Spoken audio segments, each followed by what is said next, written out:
Hello बच्चों, आज की कक्षा में आप सभी का बहुत स्वागत है। आज हम लोग वसंत भाग 3 का पाठ 18 टोपी की पुनरावृत्ति करेंगे। टोपी की पुनरावृत्ति करते हुए आपको बता दूं कि लेखक ने इसमें राजा द्वारा प्रजा का जो शोषण किया जाता है उसके बारे में कहा गया है। उस पर लेखक ने सबका ध्यान आकर्षित करना चाहा है। इसमें दो पात्र हैं इस कहानी के, एक गौरा और एक गौरैया। गौरैया जो है बड़ी धुन की पक्की और ज़िद्दी थी और वह जो है चाहती है कि वह किसी भी तरह से वह टोपी पहनेगी। उसे टोपी पहनने का बड़ा मन कर रहा था, लेकिन गौरा उसे इस बात के लिए बार बार मना कर रहा था कि ये अत्यंत कठिन कार्य है, ऐसा करना तुम्हारे लिए संभव नहीं है। लेकिन गौरैया जो है वो धुन की पक्की थी और उसने जो है ठान लिया, मन में तो ठान लिया। एक दिन क्या हुआ कि घूरे में दाना चुगने वो गई जब, तो वहाँ पे उसे एक रुई का फाहा मिल गया। उस रुई के फाहे को ले करके वह जो है कूदना नाचना शुरू की कि उसका जो लक्ष्य वहाँ तक पहुँचने के लिए उसे एक साधन मिल गया। और इस प्रकार वह जो है अपने रुई को लेकर के आशान्वित हो गई थी कि उसकी टोपी अब बन जाएगी, उसकी टोपी पहनने की इच्छा पूरी हो जाएगी। परंतु गौरा उसे बार बार समझा रहा था, उससे बोल रहा था कि ये जो है टोपी तक का सफ़र, रुई के फाहे से रुई टोपी तक का सफ़र अत्यंत कठिन है, ये तुम्हारे लिए संभव नहीं है। परंतु गौरा मानने को किसी भी तरह तैयार ही नहीं हुई और वह जो है अपना प्रयास शुरू कर दी। अब वो जाती है धुनिया के पास। दुनिया मना करता है, फिर किसी तरह से उसको समझा ले जाती है, तो फिर वह जाती है कोरी के पास। कोरी जो है धागा पहले शुरू में मना करता है, फिर बाद में उचित मजदूरी मिलने की लालच में वो भी उसका काम कर देता है। फिर उस धागे को लेके वो बुनकर के पास जाती है और इसी तरह से बुनकर के पास भी वही सुनने को मिलता है कि वह राजा का कार्य कर रहा है, उसके पास समय नहीं है। परंतु उचित मजदूरी मिलने के कारण वह भी उसका कार्य कर देता है। कपड़ा बुन जाने के बाद वह पहुंचती है दर्जी के पास और दर्जी भी मना करता है, परंतु दर्जी भी उचित मजदूरी के कारण वह भी तैयार हो जाता है और फिर वो क्या करता है कि वो कपड़ा खूब अच्छी सी टोपी बना देता है और अपनी तरफ से वो 5 फुदने भी उसमें जड़ देता है। अब उसके गौरैया के उत्साह का ठिकाना नहीं रहा, उसकी खुशी का ठिकाना नहीं रहा। अब टोपी पहन के वो इतना खुश हो गई कि उसके मन में इच्छा जगी कि वह जाए राजा जी को देखे और दिखाए कि उसने कितनी अच्छी टोपी पहनी है। जब वो राजा के यहाँ जाती है तो देखती है राजा जो है नंगे नंगे बदन में लेटा है और अपने जो नौकर हैं उनसे जो है तेल मालिश करवा रहा है।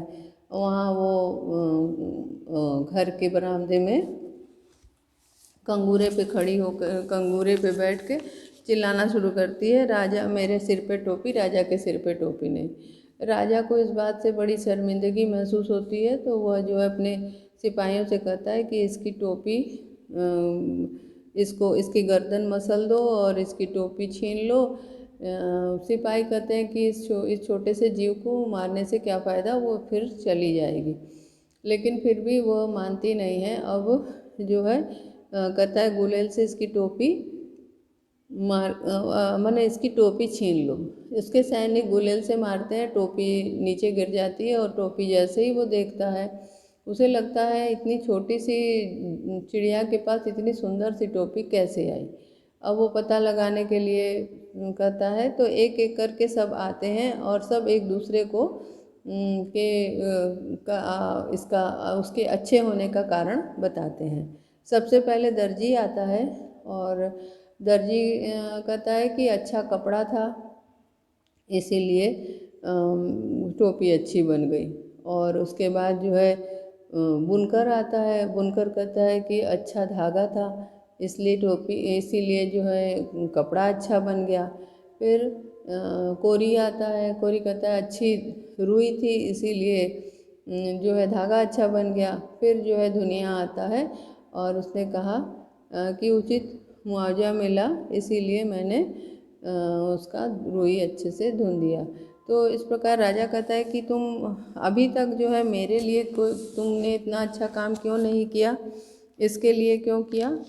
तो उसी वहीं तक उसके आगे की का अंश अब हम पढ़ेंगे। मालिश करवाते हुए राजा की नज़र अब जो है उसे चिड़िया से टकरा जाती है और इस प्रकार गौरैया की टोपी है वो उसके कारिंदे जो है छीन करके ले आते हैं, है ना। फिर उसके बाद जो है अब कहता है दुनिया कहता है मैंने आपके लिए भी अच्छा काम किया और हमेशा आपके ही लिए काम करता आया हूँ। देख ले राजा, आँख में उंगली डालकर देख ले, इसके लिए पूरे मोल चुकाए हैं, बेकार की नहीं है यह। अब जो है जब अंत में दुनिया आता है तो वह जो है बताता है इसका राज कि गौरैया ने काम करवाया पर आधा हिस्सा वह दे देती थी और इसी कुछ अपने पास है और कुछ वह जिसके पास बहुत कुछ है वह कुछ नहीं देता और जिसके पास कुछ नहीं है वह आधा दे देती है। इसलिए इसके काम में अपने आप नफासत आ गई। नफासत आ गई मतलब कि इसके काम की जो सुंदरता है वह बढ़ गई, सजावट बढ़ गई। नफासत का अर्थ है सजावट। नफासत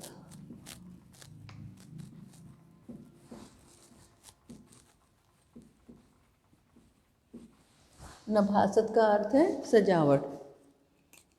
तो कहती है कि वो आधा दे देती थी और इसी के कारण उसके कार्य में सुंदरता आ गई। सरकार, दुनिया दंडवत पर दंडवत किए जा रहा था। दंडवत एक तरह का प्रणाम होता है, उसको कहते हैं जो जमीन में लेट के प्रणाम करते हैं।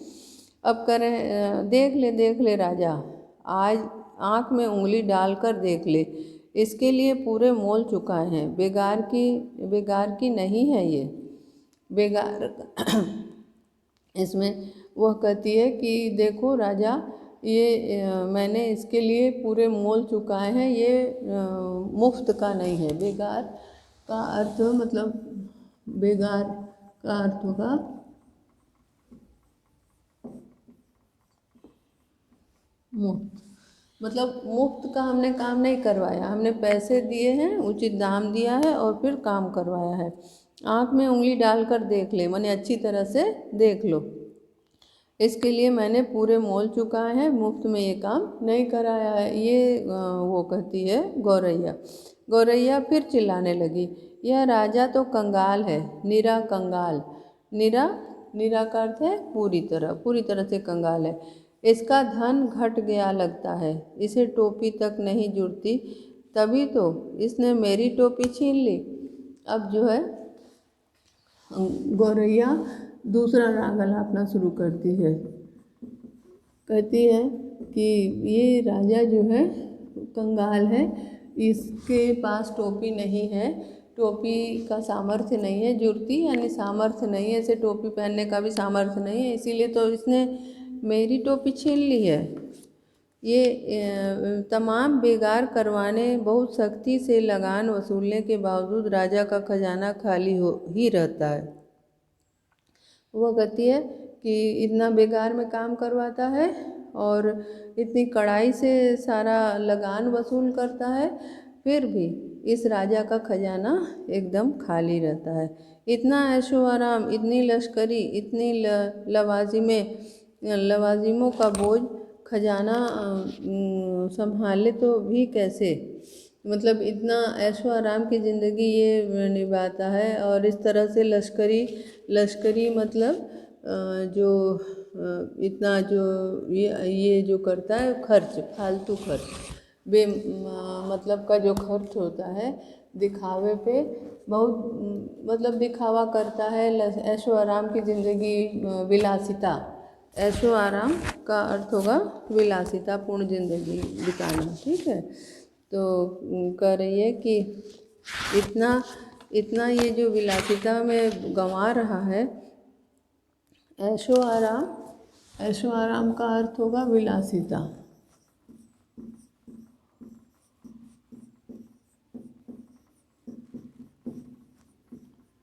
विलासिता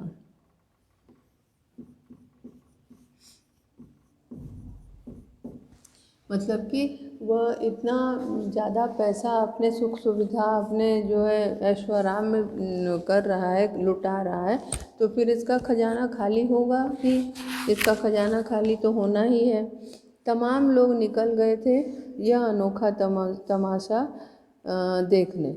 मतलब कि बहुत सारे लोग जो है इस तरह से राजा के साथ जो चिड़िया की बातचीत हो रही थी उसको देखने के लिए निकल आए थे।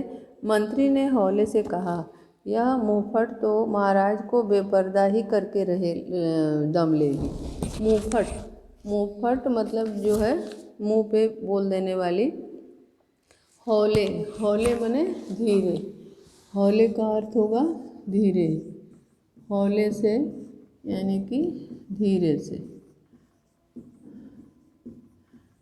हाँ, तो कह रहे हैं कि ये जो मुंहफट है ये मने मुंह पे एकदम साफ बोल देने वाले को मुंहफट बोलते हैं। ये मुंहफट राजा को बेपर्दा करके रहेगी, मतलब राजा की जो हकीकत है वो बता करके ही रहेगी। राजा तो खुद घबरा रहा था, झट से बोल पड़ा, इसकी टोपी वापस कर दो। सिपाहियों ने कहना माना, टोपी वापस कंगूरे की ओर हवा में उछाल दी गई।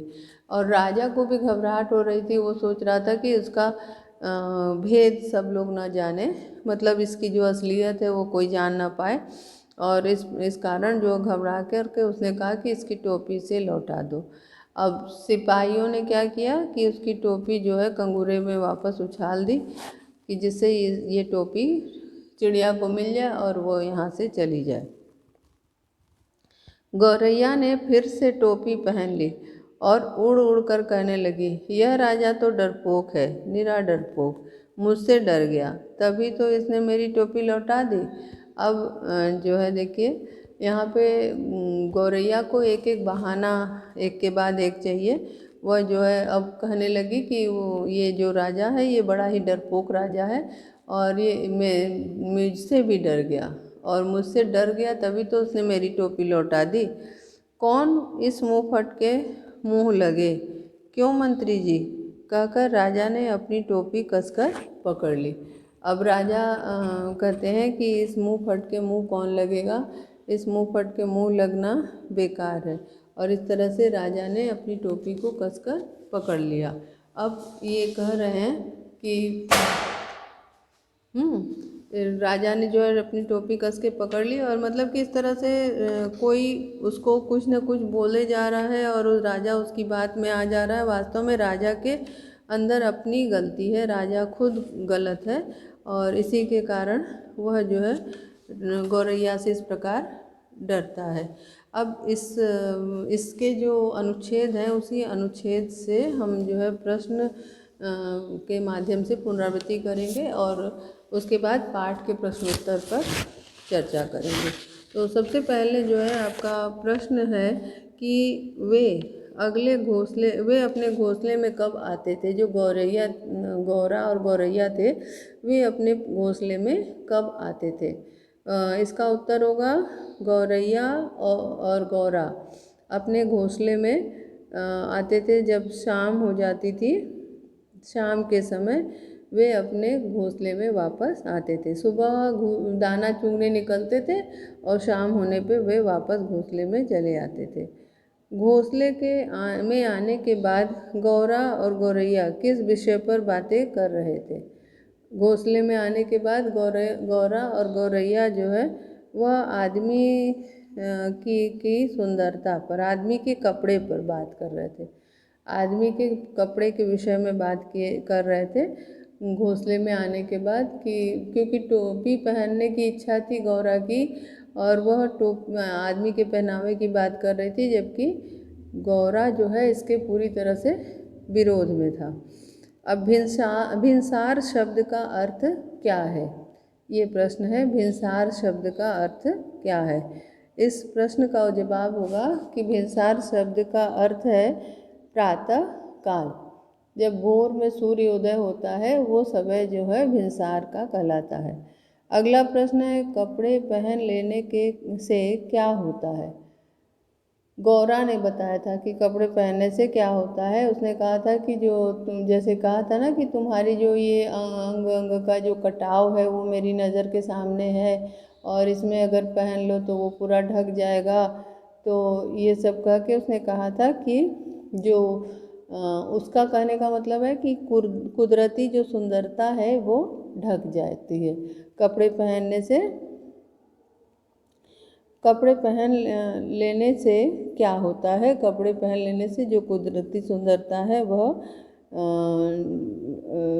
छिप जाती है। अब इसमें जो है मतलब गौरा के विचार से कि जो उसकी सुंदरता है वास्तविक प्राकृतिक सुंदरता है वो ढक जाती है। अब सुघड़ काया में सुघड़ शब्द क्या है। सुघड़ काया में सुघड़ शब्द क्या है। इसमें जो है आप देखिए काया माने शरीर और सुघड़ माने सुंदर। काया माने होता है शरीर और शरीर की विशेषता बता रहा है सुघड़। तो सुघड़ क्या हो जाएगा विशेषण। ठीक है, सुघड़ शब्द क्या है विशेषण है। तो इस प्रकार इसका उत्तर होगा सुघड़ काया में सुघड़ शब्द विशेषण है। इसके पश्चात जो है अगला प्रश्न इसमें ये पूछा गया है कि गौरैये ने गौरे से कौन सी इच्छा प्रकट की। गौरैये ने गौरे से कौन सी इच्छा प्रकट की। इस प्रश्न का उत्तर है कि गौरैये ने गौरे से टोपी पहनने की इच्छा प्रकट की।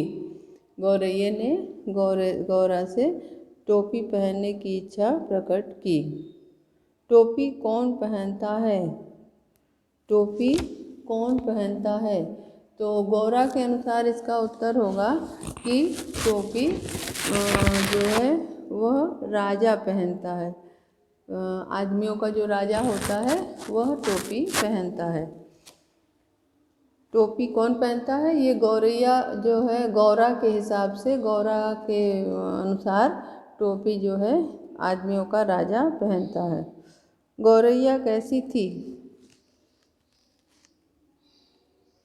गौरैया कैसी थी। इस प्रश्न का उत्तर है जिद्दी और धुन की पक्की। उसने जो मन में ठान लिया वो करके ही रहती थी। एक तो जिद्दी थी, दूसरे जो है धुन की पक्की थी। जो उसने ठान लिया उसे ठान लिया। चुगते चुगते गौरैया को क्या मिला। जब गोरे पे धाना चुग रही थी तो उसको चुगते चुगते क्या मिला। तो आपने पाठ के आधार पर जाना होगा कि चुगते चुगते जो है उसको एक रुई का फाहा मिला। रुई का एक फाहा उसे मिला। अगला प्रश्न जीवन का विलोम क्या होगा। जीवन का विलोम होगा मरण। जीवन का विलोम क्या होगा। जीवन का होगा विलोम मरण। अब अगले इससे अवतरण से प्रश्न क्या है कि दुनिया को पहली बार इतनी मजदूरी किसने दी। दुनिया को पहली बार इतनी मजदूरी किसने दी। दुनिया को पहली बार इतनी मजदूरी गौरैया ने दी। गौरैया ने जो उसे बताया ना, बोला कि आधा तुम ले लेना और आधा मैं ले लूँगा। नहीं, आधा तुम लेना मैं ले लूँगी और आधा मैं तुम ले लेना। तो उचित जो मेहनताना था ये गौरैया से ही उसे प्राप्त हुआ था। अगला प्रश्न है 16 आने में 8 आने मजूरी का क्या अभिप्राय है। 16 आने में 8 आने मजूरी का क्या अभिप्राय है। इसका मतलब ये होगा 16 आना मतलब कि उसका 8 आना आधा होगा, है ना। तो उम्मीद से भी ज़्यादा जब उसको पारिश्रमिक मिले तो उसे 16 आने में 8 आना कहा जाता है ना। तो मतलब कि 16 आना मजूरी में से अगर 16 आना अगर उसको पैसा मिला मजूरी का, उसमें से 8 आना उसका यदि होता है तो इसका मतलब कि आधी मजूरी है ना। तो ये क्या है, उसके उम्मीद के खिलाफ मिला हुआ पारिश्रमिक है। मतलब जितनी वो उम्मीद भी नहीं किया था उसके खिलाफ मिला हुआ पारिश्रमिक ये था। अब अगला प्रश्न है कि तांती किसे कहते हैं। तांती किसे कहते हैं। तांती कहते हैं रुई साफ करने वाला जो देशी उपकरण होता है, रुई साफ करने का जो देशी उपकरण होता है उसे बोलते हैं तांती। ठीक है, रुई साफ करने का देशी उपकरण क्या कहा जाता है, तांती। अब अगला प्रश्न है कि गौरा गौरैया कोरी के यहाँ क्यों गए थे। सबसे पहले बताइए कोरी क्या है, कोरी किसे कहते हैं। इस प्रश्न का उत्तर होगा कोरी धागा काटने वाले को कहते हैं। रुई से जो धागा बनाता है ना उसे बोलते हैं, उस कार्य को करने वाले को क्या कहते हैं, कोरी। अब यहाँ पे प्रश्न ये आता है कि तांती किसे कहते हैं। तांती रुई साफ करने का एक देशी उपकरण होता है। तांती किसे कहते हैं, रुई साफ करने का एक देशी उपकरण होता है जिसे बोलते हैं तांती। अब अगला प्रश्न है कि गौरा गौरैया कोरी के यहाँ क्यों गए थे। गौरा गौरैया कोरी के यहाँ क्यों गए थे। जो उनका वो था ना, रुई धुना हुआ था ना, धुने हुए रुई से धागा बनवाने के लिए गए कोरी के पास, क्योंकि कोरी रुई से धागा बनाता है तो इसीलिए रुई से धागा बनवाने के लिए वह कोरी के पास गए थे। उत्साहित शब्द में कौन सा प्रत्यय है। उत्साहित शब्द में कौन सा प्रत्यय है। आप देखिए मूल शब्द है उत्साह, मूल शब्द क्या है, उत्साह, और प्लस इत प्रत्यय है और शब्द क्या बना, उत्साहित।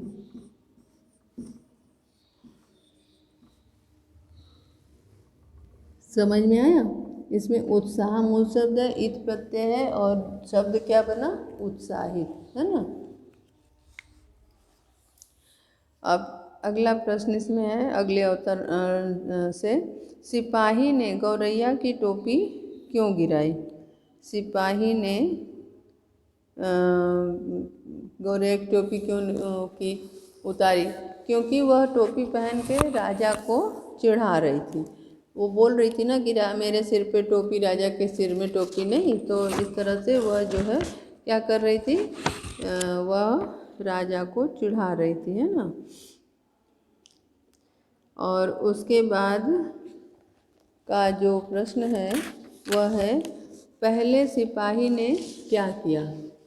पहले सिपाही ने क्या किया, उस पहले सिपाही ने क्या किया कि उसने गुलेल मारी, है ना, गुलेल मारी और जिससे जो है टोपी जमीन में गिर गई। गौरैया की वह टोपी गौरैया की वह टोपी कैसी थी, बहुत महंगी थी कि बहुत बड़ी थी कि सुंदर थी, तो और साधारण देखने में थी। तो इसका उत्तर आप क्या लिखेंगे कि गौरैया की वो टोपी जो थी अद्वितीय थी, अनोखी थी, है ना। इसीलिए न राजा आकर्षित हो गया था कि इतनी सुंदर टोपी उसको किसने बना के दी। गौरैया की वह टोपी कैसी थी, तो इसका उत्तर क्या होगा कि अद्वितीय थी। अद्वितीय, अनोखी को बोलते हैं, ठीक है, अद्वितीय मतलब क्या होगा, अनोखी। अनोखी, अद्वितीय का अर्थ है अनोखी, है ना। तो अद्वितीय थी उसकी टोपी, मतलब अनोखी थी, इसीलिए राजा उसके प्रति आकर्षित हो गया था। गौरैया की वह टोपी अद्वितीय थी। खूबसूरत टोपी में खूबसूरत शब्द क्या है। खूबसूरत टोपी में खूबसूरत शब्द क्या है। खूबसूरत, देखिए खूबसूरत का अर्थ है सुंदर, तो सुंदर चूँकि विशेषण होगा तो यहाँ पे ये भी क्या होगा, विशेषण ही होगा। ठीक है। और इसके बाद आपको पाठ पर आधारित कुछ अन्य प्रश्न करवा देती हूँ, जैसे कि पाठ के लेखक का नाम क्या है। पाठ के लेखक का नाम है सृंजय। ठीक है, सृंजय। अगला प्रश्न है कि गौरा गौरैया के शरीर को कैसे बता रहा था। गौरा गौरैया के शरीर को कैसा बता रहा था। सुगढ़, सुगढ़ मतलब सुंदर आकार प्रकार को सुगढ़ काया, सुगढ़ काया बोल रहा था ना। टोपी कौन पहनता है, तो मनुष्यों का राजा, मनुष्यों का जो राजा होता है वह टोपी पहनता है। गौरैया धुनिया के पास क्यों गई थी। गौरैया धुनिया के पास रुई धुनवाने गई थी, जिससे कि वह उससे कपड़े बनाए और कपड़ा बना करके वह उससे सुंदर टोपी बनवा सके।